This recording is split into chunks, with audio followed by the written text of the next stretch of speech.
సమస్యలపై కాంగ్రెస్ నేతలను రైతులు అడుగడుగునా ప్రశ్నించాలని కేంద్ర మంత్రి బీజేపీ తెలంగాణ అధ్యక్షుడు కిషన్ రెడ్డి పిలుపునిచ్చారు.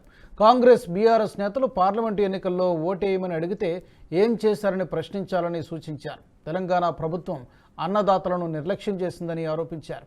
రైతులకు జరుగుతోన్న అన్యాయంపై దీక్ష చేపట్టిన కిషన్ రెడ్డి అనంతరం మాట్లాడుతూ వెన్నుపోటు పొడవడమే ఇందిరమ్మ రాజ్యమా అంటూ ప్రశ్నించారు. సీఎం రేవంత్ రెడ్డికి ఢిల్లీకి వెళ్లడంలో ఉన్న శ్రద్ధ ధాన్యం కొనుగోలులో లేదని మండిపడ్డారు.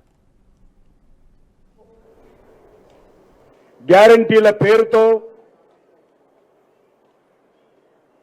మేనిఫెస్టో పేరుతో అనేక రకాల హామీలు ఇవ్వడం జరిగింది. సుమారు 400కు పైగా తెలంగాణ రైతులకు హామీ ఇచ్చారు. కానీ ఏ హామీ కూడా ఈరోజు అమలు చేసేటువంటి పరిస్థితి లేదు.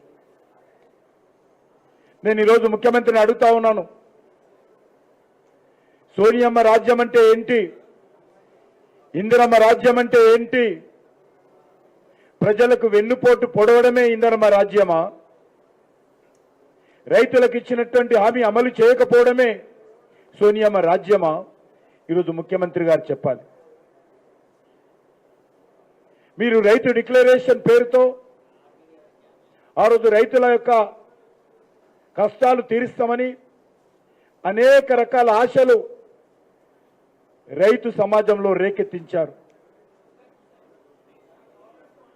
మీరు గ్యారంటీల పేరుతో ఇచ్చినటువంటి హామీలు ఏవైతున్నాయో 100 రోజుల్లోనే ఆ యొక్క గ్యారంటీలు అమలు చేస్తామని ఆ రోజు కాంగ్రెస్ పార్టీ నాయకులు సోనియా గాంధీ గారు, రేవంత్ రెడ్డి గారు, రాహుల్ గాంధీ గారు, ప్రియాంక గాంధీ గారు, మల్లికార్జున ఖర్గే గారు తెలంగాణలో అనేక ప్రాంతాల్లో చెప్పడం జరిగింది. మరి మీ 100 రోజుల గ్యారంటీ అంటే ఎప్పుడు అడుగుతా ఉన్నాను, కాంగ్రెస్ పార్టీకి 100 రోజులు అంటే ఎన్ని రోజులో చెప్పాలి? కాంగ్రెస్ పార్టీకి మరి గ్యారంటీ అంటే మోసం చేసే గ్యారంటీ అని అడుగుతా ఉన్నాను, అమలు చేయనటువంటి గ్యారంటీ అడుగుతా ఉన్నాను, ప్రజలు మభ్యపెట్టేటువంటి గ్యారంటీ అడుగుతా ఉన్నాను, రైతులకు వెన్నుపోటు పొడిచే గ్యారంటీ అడుగుతా ఉన్నాను. ఈ వీడియో మీకు నచ్చినట్టయితే లైక్ చేయండి, 10 మందికి షేర్ చేయండి. అలాగే కామెంట్ల రూపంలో మీ అభిప్రాయాలను మాతో పంచుకోండి. Nationalist hub group of channels ను సబ్స్క్రైబ్ చేసుకుని తెలుగునాట జాతీయవాద జర్నలిజాన్ని ప్రోత్సహించండి. ఈ వీడియో కింద ఉన్న బెల్ ఐకాన్ పై క్లిక్ చేయడం మర్చిపోవద్దు.